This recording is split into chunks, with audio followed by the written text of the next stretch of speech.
প্রাপ্তবয়স্কদের ধূমপান থেকে বিরত রাখতে ডিসপোজেবল ভ্যাপ বা একবার ব্যবহারযোগ্য ই-সিগারেট নিষিদ্ধ করতে যাচ্ছে যুক্তরাজ্য।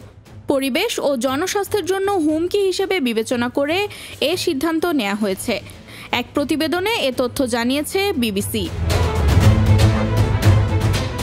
এক বিবৃতিতে ব্রিটেনের প্রধানমন্ত্রী ঋষি সুনাক বলেন, আমাদের শিশু ও কিশোরদের ধূমপান থেকে বিরত রাখতে প্রতিশ্রুতিবদ্ধ। এমনকি যেসব প্রাপ্তবয়স্ক তরুণ-তরুণী ধূমপানে অভ্যস্ত হয়ে পড়েছে তাদেরকেও ধীরে ধীরে ধূমপান মুক্ত জীবনে ফিরিয়ে আনতে চাই।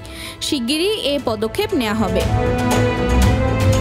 গত বছরের অক্টোবরে ঋষি সুনাক একটি আইন পাশ করার পরিকল্পনা ঘোষণা করেন। ওই আইনে বলা হয় যে কেউ 1 জানুয়ারি 2009 বা তার পরে জন্মগ্রহণ করলে তারা তাদের জীবদ্দশায় সিগারেট কিংবা অন্য কোনো তামাকজাত পণ্য কিনতে পারবেন না। এদিকে সরকারের এই সিদ্ধান্তের তীব্র প্রতিবাদ জানিয়েছে ই-সিগারেট প্রস্তুতকারী ব্রিটিশ উদ্যোক্তাদের সংগঠন UK vaping industry association.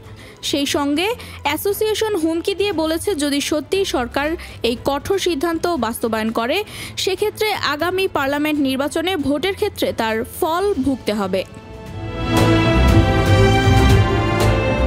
Mehjabin Khanam, national desk.